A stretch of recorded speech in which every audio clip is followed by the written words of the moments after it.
ચલો કર્તાને અંગ્રેજીમાં શું કહેવાય? કર્તાને અંગ્રેજીમાં શું કહેવાય? બોલો. સબ્જેક્ટ. કર્તાના પ્રકાર કેટલા? બે. કર્તા એકવચન પણ હોઈ શકે અને બહુવચન પણ હોઈ શકે. તો આપણા દરેક કર્તા વિશે માહિતી લેવાની, એના જોડે કયું ક્રિયાપદનું કયું રૂપ વપરાય એ જોઈએ. તો સૌથી પહેલા પ્રોનાઉન્સ. આપણો આજનો ટોપિક રહેશે પ્રોનાઉન્સ. પ્રોનાઉન્સ એટલે સર્વનામ. સર્વનામ એકવચન પણ હોય અને બહુવચન પણ હોય.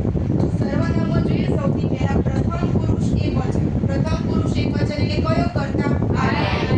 બીજો પુરુષ એકવચન એટલે you. અને ત્રીજો પુરુષ એકવચન એટલે he, she.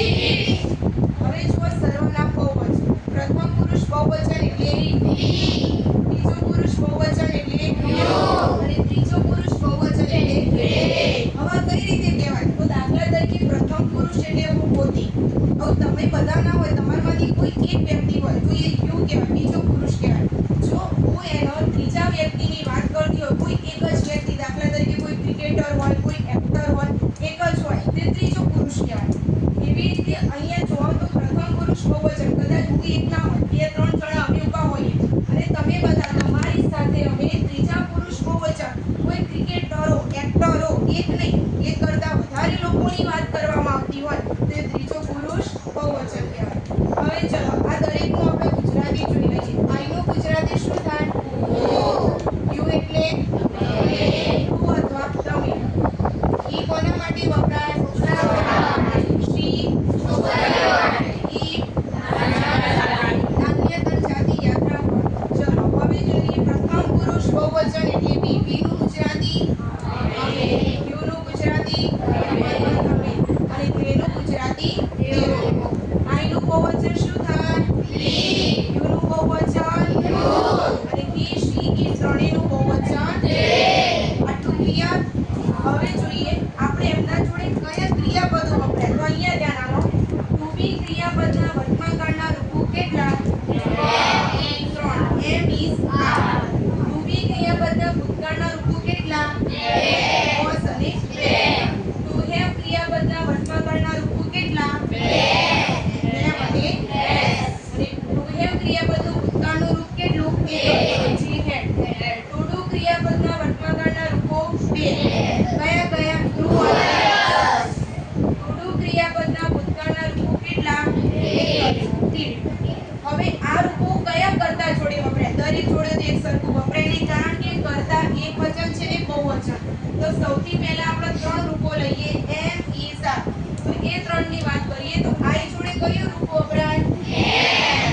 યુ જોડે આર. હી જોડે ઈ. શી જોડે ઈ. ઇટ જોડે ઈ. વી જોડે આર. યુ જોડે આર. અને તે જોડે આર. ચલો હવે આ રૂપોનું આપણે ગુજરાતી કરી લઈએ. જેમ કર્તાનું ગુજરાતી કરીએ એવી રીતે રૂપોનું પણ ગુજરાતી હોય. એમ એટલે એમનું ગુજરાતી છું. એમ એટલે છું. આર એટલે છે. ઇઝ એટલે છે. થઈ ગયું? ચલો હવે બીજા રૂપો લઈએ. ટુ બી ક્રિયાપદના ભૂતકાળના રૂપો કેટલા? 2. was અને were. ચલો was અને were નું ગુજરાતી. was નું શું થાય? was એટલે હતા અને were એટલે હતા. હતો, હતી, હતા બધું જ થાય. જેવો કરતા હોય એવી રીતે તમારે લગાડવાનું. સ્ત્રીલિંગ હોય, પુલ્લિંગ હોય એવી રીતે હતો, હતી, હતા લગાડી શકાય. હવે જો was અને were તો આઈ જોડે કયું રૂપ આવે? was. યુ જોડે were. he જોડે was. she જોડે was. it જોડે was. we જોડે were. you જોડે were. they જોડે were. એવી રીતે વાત કરીએ આપણે ટુ હેવ ક્રિયાપદના વર્તમાન કાળના રૂપો કેટલા? 2. હેવ અને હેઝ. ચલો હેવ અને હેઝ નું ગુજરાતી કોણ બોલશે? હેવ એટલે ની પાસે હોવું અને હેઝ એટલે પણ ની પાસે હોવું. પણ બંને કર્તાની દ્રષ્ટિએ જુદી જુદી જગ્યાએ વપરાય છે. બંનેનો અર્થ એક જ છે. ચલો આઈ જોડે શું વપરાય? હેવ. યુ જોડે હેવ. he જોડે has. she જોડે has. it જોડે has. ચલો વી જોડે have. you જોડે have. they જોડે have.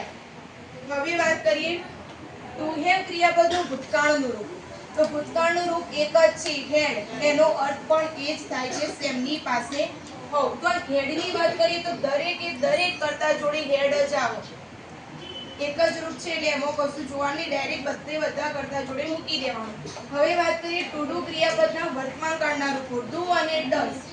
તો ડુ અને ડઝ તો ક્યારે વપરાય? ડુ અને ડઝ ડુ એટલે કરવું, ક્રિયા કરવી, કોઈ ક્રિયા કરતી બતાવી હોય આપણે ત્યારે ડુ વપરાતું હોય.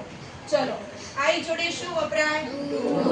યુ જોડે હી જોડે શી જોડે ઇટ જોડે.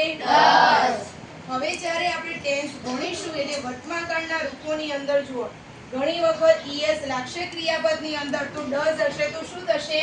નીકળી જશે. અને જો ડઝ હશે તો કોઈ ક્રિયાપદને ઈએસ પણ લાગી શકશે નહીં. આ બધું ડિટેલમાં આપણે કાલથી ટેન્સ ભણીશું. હવે જોઈએ, વી જોડે શું વપરાય? યુ જોડે અને ધે જોડે. હવે ટુ ડુ ક્રિયાપદના ભૂતકાળના રૂપો કેટલા? ડીડ. તો દરેકે દરેક જોડે શું વપરાશે?